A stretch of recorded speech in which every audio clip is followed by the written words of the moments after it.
में डिक्टेटरशिप की ओर गिरता जा रहा है, तो मेरा मुंह बंद कैसे नहीं कराया गया अभी? India used to be called a beacon of democracy.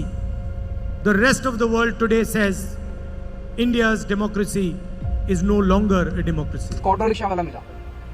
Auto rickshaw वाला मुझे कह रहा था जी मुझे व्हाट्सएप मैसेज भेजने में डर लगता है। मैंने कहा क्यों? कहते हैं शायद गिरफ्तार ना करना है। कि ये देश रशिया की राह पे है और पुतिन ने जिस तरीके से सारे विपक्ष को खत्म करके एक छत्र राज बनाया, बांग्लादेश में देखा गया, पाकिस्तान में देखा गया, नॉर्थ कोरिया में देखा गया कि ये देश रशिया की राह पे।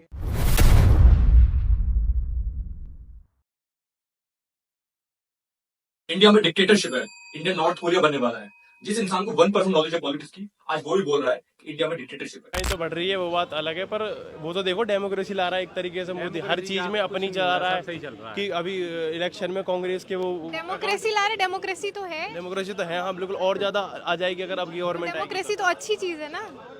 नहीं विदेशों में वो चीज ठीक है। आप ये कहना चाह रहे हैं कि वो डेमोक्रेसी खत्म करे और डिक्टेटरशिप, हाँ डिक्टेटरशिप बोलना चाह रहा हूँ। और इंडिया की करंट सिचुएशन समझने के लिए चलो कंपेयर करते हैं इंडिया को किसी डेमोक्रेटिक कंट्री से। वैसे डेमोक्रेसी का सर्टिफिकेट किससे मिलता है हमें? Oldest democracy of the world, US. चलो आज यूएस से कंपेयर करते हैं।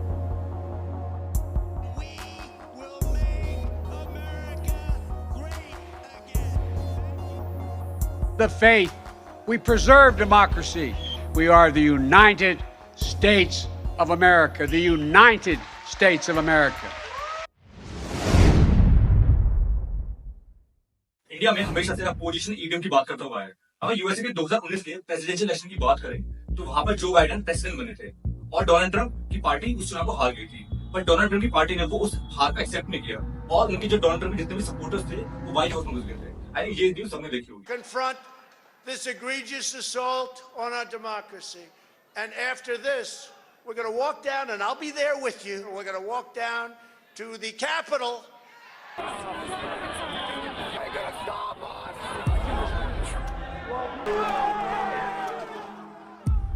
उस इलेक्शन को डोनाल्ड ट्रंप की पार्टी ने एक्सेप्ट नहीं किया और उसको फ्रॉड बोल दिया और नंबर ऑफ क्लेम्स किए, और जिन क्लेम्स को आप देख सकते हो। और जहां पर डोनाल्ड ट्रंप की पार्टी ने क्लेम किया the voting machines are owned by Democrats और the thousands of dead people voted in this election. और यही सेम वर्ड्स इंडिया के अपोजिशन पार्टीज के हैं कि ईवीएम मशीन खराब हो चुकी है और इलेक्शन में फ्रॉड हो रहा है। और अगर सेकंड इशू की बात करें, इंडिया में हमेशा से मीडिया को बायस बोला गया है या गोदी मीडिया बोला गया है। अगर हम यूएसए के मीडिया बायस चार्ट की बात करें जो कि ऑल साइड्स कंडक्ट कराता है कि मीडिया कितना बायस्ड है कितना बायस्ड नहीं है, और जैसे कि यहाँ देख सकते हैं कि most of the media distribute है लेफ्ट में या राइट में, और बहुत मिनिमम मीडिया इंस्टीट्यूशंस है जो कि सेंटर में है। और हंसी की बात यह है कि यहाँ बीबीसी न्यूज को सेंटर में मेंशन कर रखा है जो कि बहुत ज्यादा डेमोक्रेटिक पार्टी को सपोर्ट करता है पहले से ही। No, your first question was, this is going to be tough questions. Why? You don't ask Joe Biden. I saw your interview with Joe, the interview with Joe Biden. I never did it.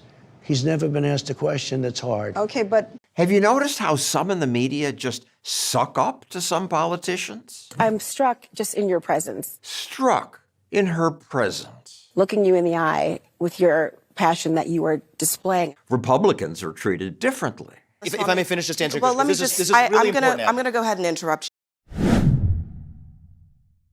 बात करें हम third issue की, जहां पे बोला जाता है कि अपोजिशन खतरे में है और अपोजिशन लीडर्स को जेल में डाला जा रहा है। तो यूएसए में देख लेते हैं एक बार। तो यूएसए में दो पॉलिटिकल पार्टी लीड करती हैं, एक डेमोक्रेटिक और Republic.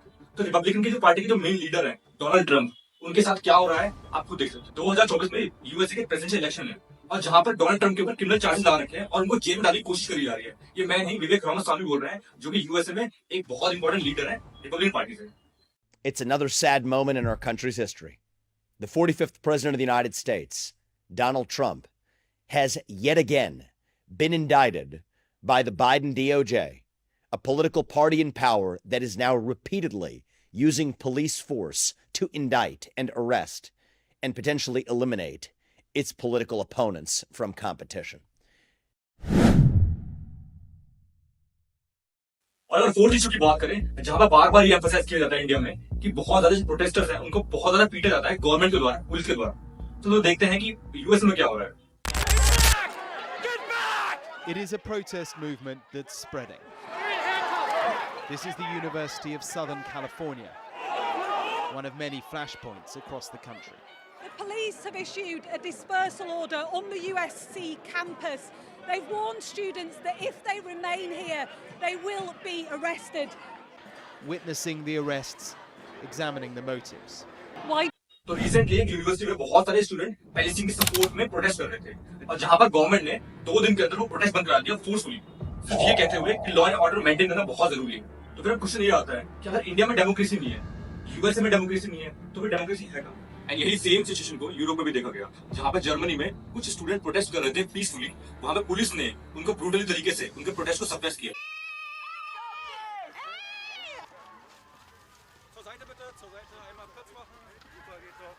And shockingly, not a single person show his concern toward this issue. अब कुछ लोग बोलेंगे कि ये जर्मनी का इंटरनल मैटर है, यूएसए का इंटरनल मैटर है, तो हम यहाँ पे क्यों बात करें? हमें अपने देश के बारे में बात करनी चाहिए। But I don't know why यही लोग जो अपने आप को देशभक्त बोलते हैं, कि इन्हीं देशों में जाके अपने ही देश की बुराई करते हैं और अपने इश्यूज बताते हैं इनको, और पब्लिकली बोलते हैं कि अगर हम यहाँ से अपने देश गए तो हमें अरेस्ट कर लिया जाएगा। सीरियसली? और हंसी की बात यह है कि अपने इश्यूज बता किसको रहे?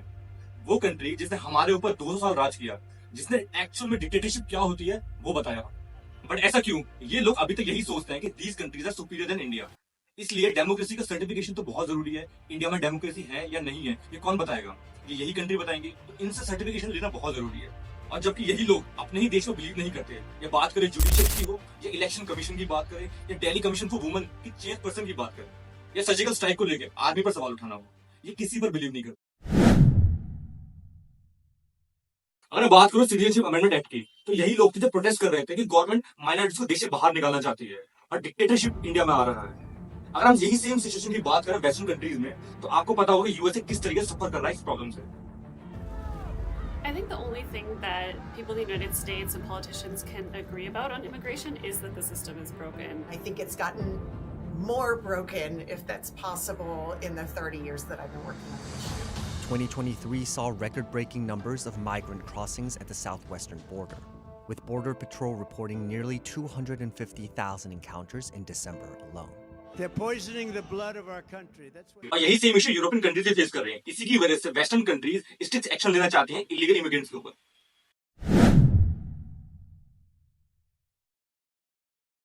और अगर इन्हीं इश्यूज के ऊपर इंडिया स्टेप्स लेता है तो इंडिया में डिक्टेटरशिप है, इस तरह के कमेंट पास किए जाते हैं। मेरे अकॉर्डिंग डेमोग्राफिक चेंज और बॉर्डर सिक्योरिटी बहुत ज्यादा इंपॉर्टेंट मैटर है, और इस पे हर कंट्री को वर्क करना जरूरी है।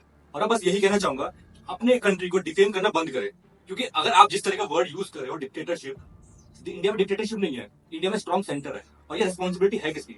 ये अपोजिशन पार्टी की रिस्पॉन्सिबिलिटी है कि लोगों में जाना और अपने आप को स्ट्रॉन्ग बनाना, जो कि नहीं हो पा रहा। तकलीफ है। क्या तकलीफ है? हमारी मांगे पूरी करो। मांगे क्या है?